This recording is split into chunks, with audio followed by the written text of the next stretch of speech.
ప్రార్థన. ప్రేమ కలిగిన మా తండ్రి, నీ పరిశుద్ధ వాక్యాన్ని నేర్చుకోవడానికి నిలబడుతున్నాను. నీవే నాతోనూ మా అందరితో కూడా మాట్లాడాలని బ్రతిమలాడుచున్నాను. నీవు మాట్లాడితే మా బ్రతుకులు మారతాయి తండ్రి. మాట్లాడండి నాయన, మీ స్వరాన్ని వినిపించండి తండ్రి. మీరు ప్రత్యక్షమవ్వండి నాయన, దర్శించండి నాన్న. ఒక నూతన కృప, ఒక నూతన కృప, ఒక నూతన కృప విడుదల చేయండి. పరిచర్యని, సంఘాన్ని, మీ దాసుని కుటుంబాన్ని కూడా మీ చేతులకు అప్పగిస్తూ, చేరవచ్చిన బిడ్డలను లైవ్ ద్వారా దూరాన సమీపాన ఉండి వెంబడిస్తుంటే వారిని కూడా మీరు కటాక్షముంచమని యేసు నామమున ప్రార్థన చేసి వేడుకొనుచున్నాను తండ్రి, ఆమేన్. మీకు రోగం రాకుండా ఉండాలి. మీకేంటి, నాకేంటి, ఎవరికేంటి? ఏమి రాకుండా ఉండాలి? రోగం, వ్యాధి, బలహీనత రాకుండా ఉండాలి. ఏం చేస్తే అటువంటి క్షేమం మనం పొందుకుంటామో చెప్తాను. బైబిల్ ఉన్నవారు తీయండి. నిర్గమకాండము 15వ అధ్యాయము 26వ వచనము. నీ దేవుడైన యెహోవా వాక్కును శ్రద్ధగా విని ఆయన దృష్టికి న్యాయమైనది చేసి ఆయన ఆజ్ఞలకు విధేయులై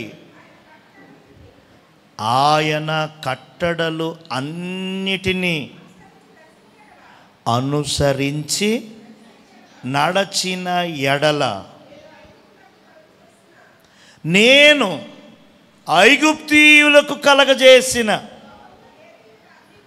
రోగములలో ఏదియూ నీకు రాదు. ఒకవేళ వచ్చినా కానీ, ఏదో చిన్నదో పెద్దదో వచ్చినా కానీ నిన్ను బాగు చేసే దేవుడను నేనే, నిన్ను స్వస్థపరిచే దేవుడను నేనే. ఈరోజు ఈ వచనాన్నే మనం ధ్యానం చేసుకుందాం. ఈ రోజుల్లో ఎటు చూసినా, ఎవరిని పలకరించినా, ఎటు నుంచి వార్తలు వచ్చినా సరే, ప్రతి వార్త, ప్రతి మాట అశుభమే. ప్రమాదమో, అనారోగ్యమో, నీరసమో, హాస్పిటల్లో టెస్ట్లో, ఇంకేదోనో,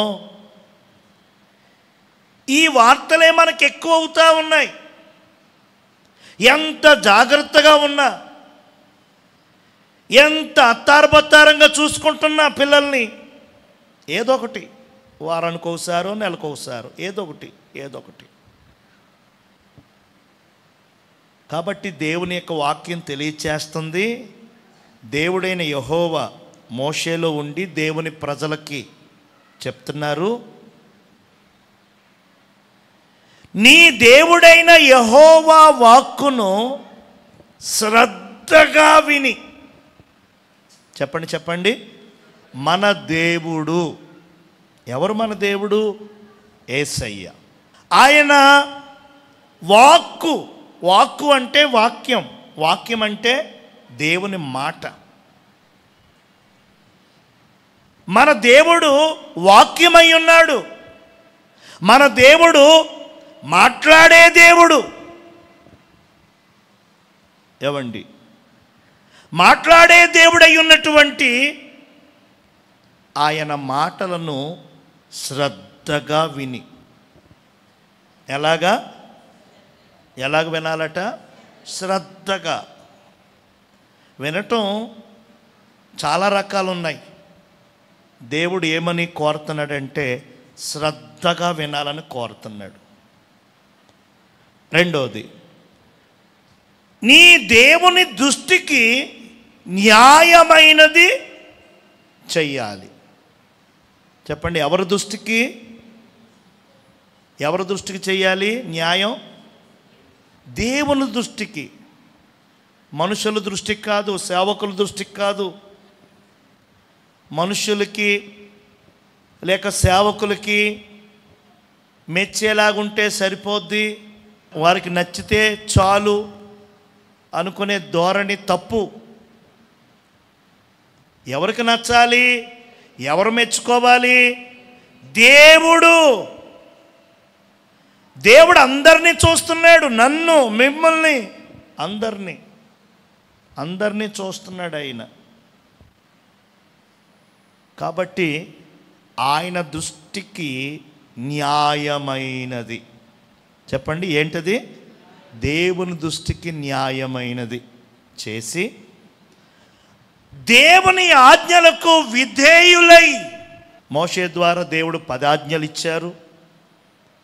వాటిని మోషే 600 ఆజ్ఞలుగా రాశారు. మరలా కొత్త నిబంధనలో యేసయ్య వాటిని 2 ఆజ్ఞలకి పరిమితం చేశారు.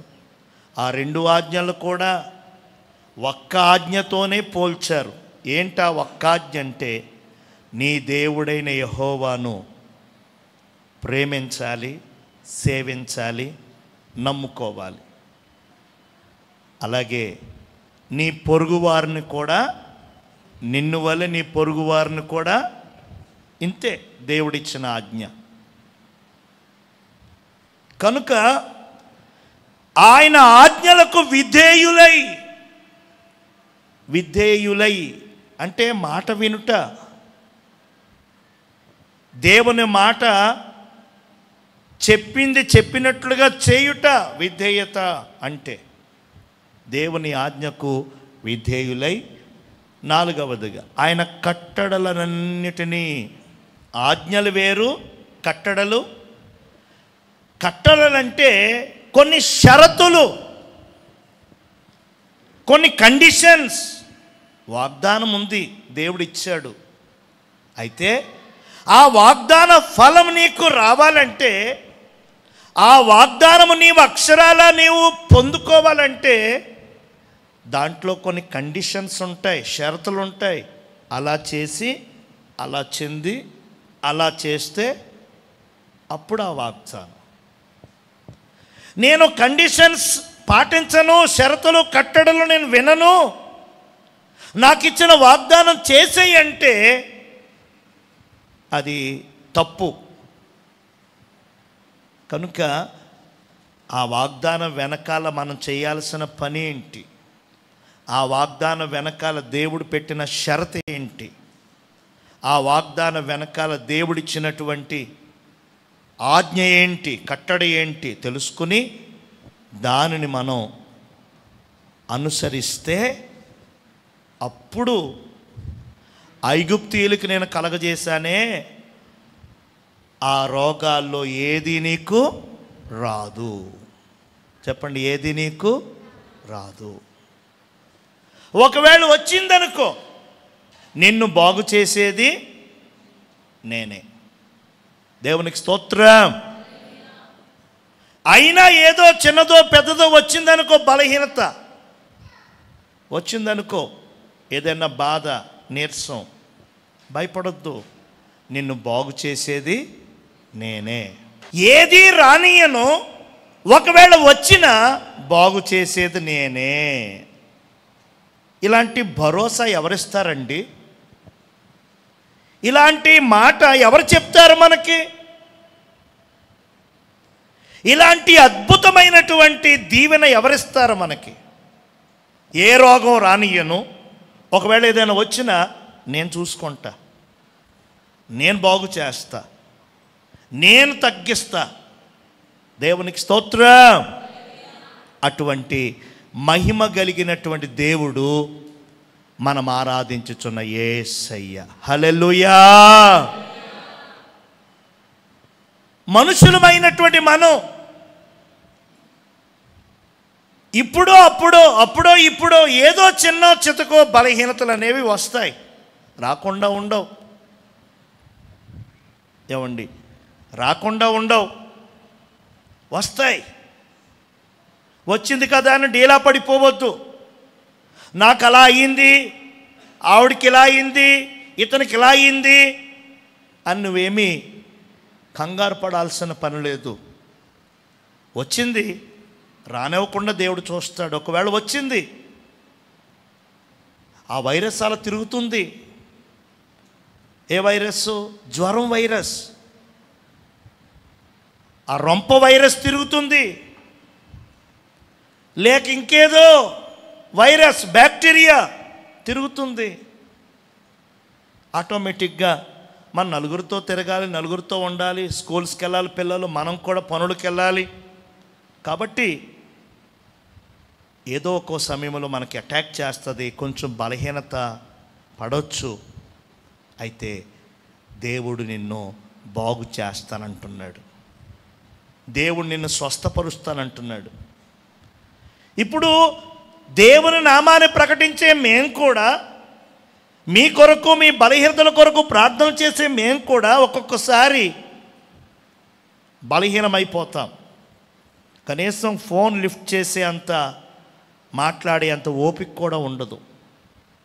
నిద్ర లేక, రెస్ట్ లేక, సమయానికి ఆహారం తినక, ఏమండి, విస్తార ప్రయాణం వలన బడలిక, తలపోటు, రొంప చేసి గొంతు నొప్పు, ఎక్కువగా మాట్లాడి దగ్గు, ఈ టీ కాఫీలు డ్రింక్స్ తాగేసి శ్లేషం, కఫం, ఒక్కొక్కసారి అన్నం అరక్క, ఒకసారి ఎక్కువగా అరిగి. నేను చెప్పే విషయం ఏంటంటే, మనం మనుషులం, రక్తమాంసాలు కలిగినటువంటి ఈ దేహానికి అప్పుడో ఇప్పుడో ఏదో బలహీనత అనేది చిన్నదో పెద్దదో వస్తుంది. వచ్చిందని కంగారు పడొద్దు, రాలేదని చంకలో ఎగరగొట్టుకోవద్దు, వస్తాయి. అయితే అవి వచ్చినను నిన్ను బాగు చేసే దేవుడు మాత్రం యేసయ్య. హల్లెలూయా. డాక్టర్ గారు యందు దేవుడుండి ఆయన ద్వారా ప్రవేశపెట్టే సెలైన్, ఇంజెక్షన్, టాబ్లెట్ దేవుడు మన కోసం దీవెనకరంగా మలచి సంపూర్ణమైనటువంటి స్వస్థతని, ఆరోగ్యాన్ని దేవుడు మనకి ప్రసాదిస్తాడు. హల్లెలూయా. ఎందుకు నేను చెప్తున్నాను అని అంటే, దేవుని హస్తం మెడికల్స్ మీద, ఆ వైద్యులు ఇచ్చినటువంటి ఆ ట్రీట్మెంట్ మీద లేదనుకోండి, దేవుని కృప లేదనుకోండి, అవి ఎన్నేసుకున్నా ఎంత వాడినా ఏం పని అవ్వదు. ఇది కాదు అది, అది కాదు అది, హాస్పిటల్ మొత్తం తిరుగుతామన్నమాట. కాబట్టి ఒకే మాట నేను గన్ షాట్గా చెప్తున్నాను, ఏది రానివ్వడు దేవుడు. ఒకవేళ వచ్చినా సరే స్వస్థపరిచే దేవుడు ఆయనే. ఏది రానియడు దేవుడు నీకు, ఒకవేళ వచ్చినా. ఇప్పుడు మనం నేర్చుకోవలసిన అసలు అంశం,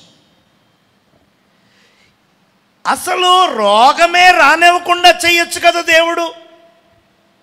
రానివ్వని అంటున్నాడు, వచ్చినా బాగు చేస్తానని. బాగానే ఉంది ఈ మాట. అసలు దేవుడు ఏ బలహీనత, ఏ నీరసము, ఏ కష్టము రాకుండా చేయొచ్చు కదా.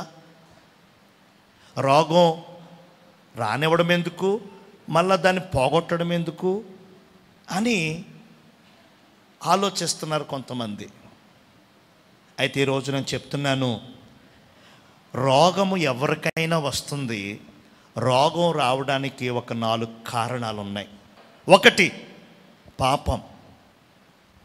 చెప్పండి, మొట్టమొదటిగా పాపం వలన రోగం. రెండవది హెచ్చిపోకుండా, గర్వించకుండా,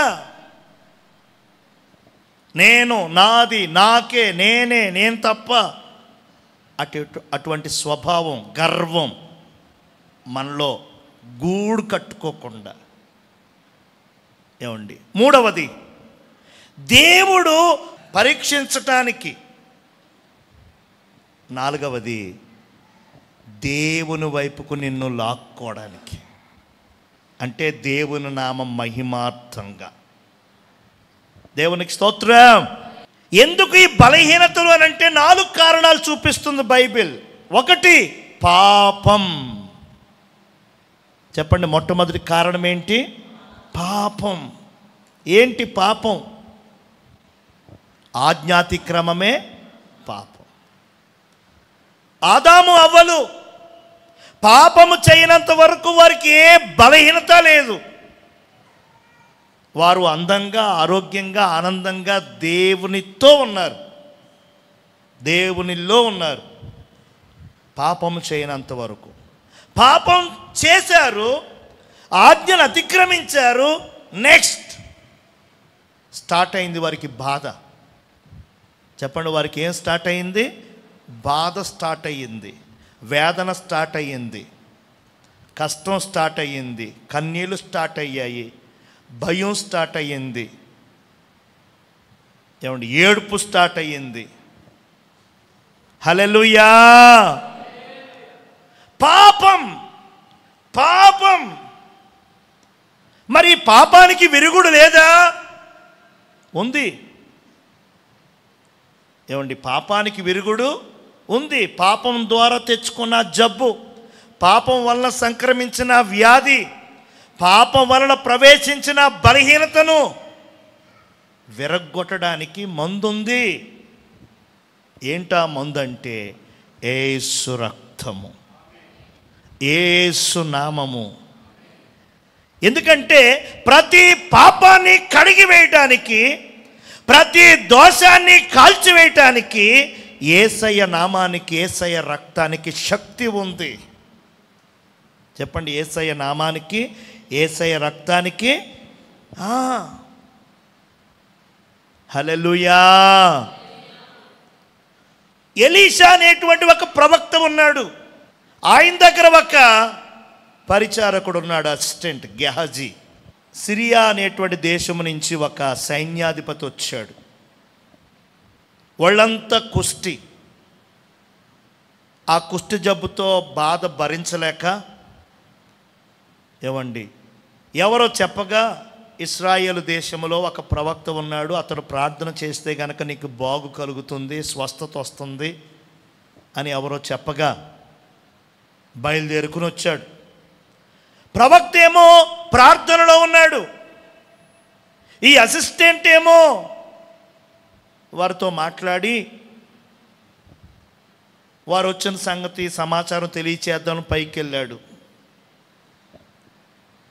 అప్పుడు ప్రవక్త చూసి ఈ విషయం అంతా ఆత్మలో కనిపెట్టేసి, నువ్వు వెళ్ళి నయమానుకి ఈ విధంగా చెప్పు. ఏమని? యోర్దాను నదిలో 7 సార్లు మునిగి బాగుపడిపోమని చెప్పు. దేవునికి స్తోత్రం. స్వస్థత పొందేసి వెళ్ళిపోమని చెప్పు అన్నాడు. వెంటనే గబగబా దిగి, అయ్యగారు ఇలా చెప్పారండి మీకు, మీరు వెళ్ళి ఆ పని చేయండి, మీకు తగ్గిపోద్ది అన్నాడు. వెళ్ళాడు, మునిగాడు, బాగుపడ్డాడు, మరలా వచ్చాడు. కానుకలు, బంగారము, వస్త్రాలు, పప్పలు, పళ్ళు ఇద్దామని. దైవజనుడు అన్నాడు, అవి ఏమీ వద్దు, నీ దేశంలో ఇజ్రాయేలు దేవుడు నీకు ఎట్టి కార్యం చేశాడో అక్కడ చెప్పుకో. పంపేశాడు. గెహజీ ఫీల్ అయిపోతున్నాడు. అరే రే రే రే రే, అయ్యో బాబు, ఎంత ఛాన్స్. దేవునికి స్తోత్రం. బంగారం పట్టుకుని, వెండి పట్టుకుని, వస్త్రాలు, లెనిన్ కాటన్ పట్టుకుని, పండ్లు, పలహారాలు, పచ్చళ్ళు, ఇలాంటివన్నీ పట్టుకొస్తే ఎవర్రా బాబు ఈయన, మా పాస్టర్ గారా ఇలా చేశాడా, నోటికాడు కూడు చెడగొట్టేశాడా అన్నాడు. ఎందుకు వద్దన్నాడు గురువు? ఎందుకు అవసరం లేదు అన్నాడు? దానికి ఒక కారణం ఉంది, దాని వెనకాల ఒక గొప్ప పాఠం ఉంది. మామూలు పాఠం కాదది. అది తెలియక అంధుడిగా ఉండి, ఆ ముందు చూపు లేక బాధపడుతున్నాడు. అయ్యగారు ప్రార్థనలోకి వెళ్ళిపోయారు. కాసేపటికి ఒక ఐడియా వచ్చింది. ఎవరికే? మా ఐదారు ఐడియాలు వస్తూ ఉంటాయి మనకు అప్పుడప్పుడు. చెప్పండి, మనలను పడేసేయడానికి కొన్ని అయ్యగారు ఎలాగా కిందకి రారు నాకు తెలుసు. 20 సంవత్సరాలని బట్టి సీనియర్ నేను. ఆయన ప్రార్థనలో మోకరిస్తే 5 గంటల వరకు కళ్ళు తెరవరు. కాబట్టి ఇదే మంచి టైం అని ఆయన బయలుదేరిన ఒక అరగంటకి పరుగు ఎవరో నయమాను చూశాడు. రథాలు ఆపండి ఆపండి ఆపండి ఆపండి, పాస్టర్ గారు శిష్యుడు వస్తున్నాడు, ఆపండి ఆపండి ఆపండి. ఆపగా పరుగున ఆయాసపడుతూ వచ్చి, సార్ రాజుగారు చెప్పమ్మా, ఏంటి అంత పరిగెడతా వచ్చావు ఏంటంటే, ఏం లేదు సార్, మీరు ఇలా బయలుదేరారు లేదో, మా అయ్యగారు చుట్టాలు వచ్చారు. ఎవరో చుట్టాలో సిగరెట్లు. ఎందుకు వస్తారో? తినేసి వెళ్ళిపోటానికి. దేవునికి స్తోత్రం. మన దగ్గర ఉంటే అంతా మేసేసి, బెల్లం ఉంటేనే ఏముంటాయంట? చీమలో, ఈగలో. బెల్లం లేదనుకో ఎవరో. మన దగ్గర ఉందనుకోండి, ఏదైనా తినడానికి, తాగడానికి, అనుభవించడానికి, వేసుకెళ్తానికి, వాడుకోవడానికి అందరూ వచ్చేస్తారు. పిల్ల, బీరకాయ పీసు, ఆ బంధువు, ఈ చుట్టం, ఆ పట్టం అంటారు. మన దగ్గర కాస్త ఏదన్నా ఇలా ఉండిచి ఇలా అయిందనుకోండి, సొంతోడు కూడా అస్సలు మన ఊసు. నిజంగా చుట్టాలు వచ్చారా? రాలేదు.